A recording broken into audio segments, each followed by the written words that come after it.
በሰሜን ጎጃም ዞን ህፃናትን ጨምሮ ከ40 በላይ ሰላማዊ ሰዎች በመንግስት የጸጥታ አካላት መገደላቸውን ተገለጸ። ይህንን መረጃ ይዘናል እናደርሳቸዋለን። የኦሮሞ ህዝብ ያገኘውን እድል ለሌሎች አሰልፎ ከሰጠ መልሶ ለማግኘት ይቸገራል ሲል አቶ ሽመልስ አብዲሳ ተናገሩ። በዝርዝር ይዘናል እናስደምጣቸዋለን። በአማራ ክልል አንዳንድ አካባቢዎች ራሳቸውን የሚያጠፉ ሰዎች ቁጥር እየጨመረ መምጣቱን ነዋሪዎችና የህክምና ባለሙያዎች ለዶይቼ ቬለ ተናግረዋል። ይህንን መረጃ ወደ እናንተ እናደርሳለን። ጅቡቲ ላይ ለ3 ቀናት ስራ ባለመኖሩ ነዳጅ ወደ ኢትዮጵያ አልገባም ሲል የነዳጅና ኢነርጂ ባለስልጣን አስታውቋል። ይህንንም እናደርሳለን። ኢትዮጵያ ከአሜሪካ የቀረበላትን አዲሱን የታሪፍ አወቃቀር ተቀብላለች። ባጭሩ ይዘናል።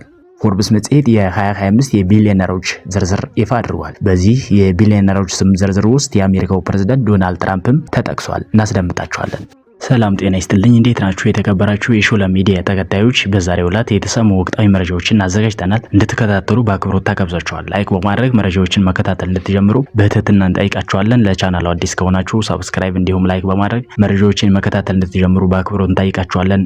አሁን በዝርዝር ያዝናቸውን መረጃዎችን እናስደምጣችሁ። በመጀመሪያም በሰሜን ጎጃም ዞን ህፃናትን ጨምሮ ከ40 በላይ ሰላማዊ ሰዎች በመንግስት የጸጥታ አካላት መገደላቸው ተገለጸ። በአማራ ክልል በሰሜን ጎጃም ዞን ሜጫ ወረዳ ብራቃት ከተማ በአካባቢው በሚገኙ ስንኳ፣ አርሴማና ፍጣ ስፍራዎች ሰኞ መጋቢት 22 ቀን 2017 ዓ.ም የመንግስት የጸጥታ አካላት ቤት ለቤትና መንገድ ላይ የፈጸሙት በተባለ ጥቃት ከ40 በላይ ሰላማዊ ሰዎች መገደላቸውን ነዋሪዎች ለአዲስ ስታንዳርድ ገልጸዋል። ለደህንነታቸው በመስጋት ስማቸውን እንዳይጠቀስ የጠየቁት አንድ ነዋሪ በዕለቱ ከጠዋት አንስቶ ለረጅም ሰዓታት የቆየ የተኩስ ልውውጥ በመከላከያ ሰራዊቱና በአድማ ብተና ኃይሎች መካከል በብራቃት ከተማ ሲደረግ እንደነበረ ለአዲስ ስታንዳርድ ገልጿል። የተኩስ ሩምታው ከቆመ በኋላ የመንግስት የጸጥታ አካላት በከተማው የተለያዩ ስፍራዎች በመንቀሳቀስ ያገኙትን ሰው ወደ መረሸን ገቡም ብለዋል። ሌላኛው ለደህንነታቸው በመስጋት ስማቸው እንዳይጠቀስ የጠየቁ ነዋሪ በበኩላቸው መጋቢት 22 ቀን የአድማ ብተና ኃይሎች ከፋኖ ታጣቂዎች ጋር በመቀናጀት ከመከላከያ ሰራዊት ጋር ግጭት ውስጥ መግባታቸውን አስረድተዋል።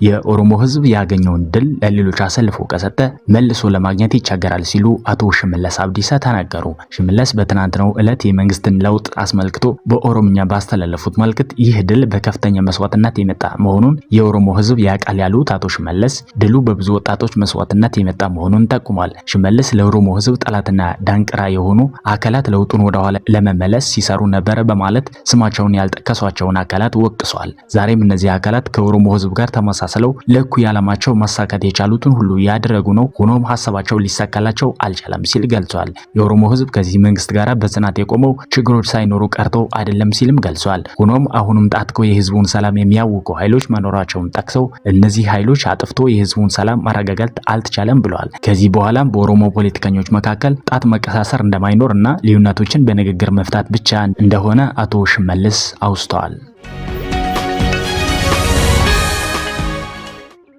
በአማራ ክልል አንዳንድ አካባቢዎች ራሳቸውን የሚያጠፉ ሰዎች ቁጥር እየጨመረ መምጣቱን ነዋሪዎችና የህክምና ባለሙያዎች ተናገሩ። ራስን ለማጥፋት የአእምሮ ህመምና ቅጽበታዊ አጋጣሚዎች ምክንያቶች መሆናቸውን ተገልጧል። በባህር ዳር ፈለገ ህይወት ሆስፒታል ባለፉት 7 ወራት ብቻ 156 ከራስ ማጥፋት ጋር በተያያዘ ወደ ህክምና የመጡ ሰዎች መኖራቸውን አንድ የህክምና ባለሙያ ለዶይቼ ቬለ ተናግሯል። በፈለገ ህይወት አጠቃላይ ስፔሻላይዝድ ሆስፒታል የድንገተኛ ክፍል ኃላፊ ዶክተር ጓዴ ተዋባ ከአዲሱ ዓመት መግቢያ ጀምሮ ራስን ከማጥፋት ጋር በተያያዘ ጉዳተኞች ወደ ሆስፒታሉ መምጣታቸውን ገልጸውልናል ሲል ዶይቼ ቬለ ዘግቧል። ከታካሚዎቹ መካከልም ብዙዎቹ ከተጎዱ በኋላ ወደ ተቋሙ በመድረሳቸው ህይወታቸው ያለፈ መኖሩን አመለክቷል። በወረቤ አጠቃላይ ስፔሻላይዝድ ሆስፒታል የአእምሮ ህክምና ስፔሻሊስት ዶክተር እስጢፋኖስ እንዳለማው በበኩላቸው ራስን ለማጥፋት የሚያስችሉ መነሻ ምክንያቶች በርካታ መሆናቸውን ጠቅሰው ዋነኞቹ ድብርትና ቅጽበታዊ ሁኔታዎች የሚፈጥሩት ሁኔታ እንደሆኑ ማስረዳታቸውን አለምነው መኮንን ዘግቧል። ጅቡቲ ላይ ለ3 ቀናት ስራ ባለመኖሩ ነዳጅ ወደ ኢትዮጵያ አልገባም ሲሉ የነዳጅና ኢነርጂ ባለስልጣን አስታወቁ። በአዲስ አበባ የነዳጅ ማደያዎች ከሰሞኑን እጅግ ረጃጅም የናፍጣ ሰልፎች እየታዩ ነው። በርካቶቹም ናፍጣ ለመቅዳት ረጅም ሰዓት እየተሳለፉ የስራ ሰዓታቸው እየባከነ ይገኛል ሲሉ ገልጸዋል።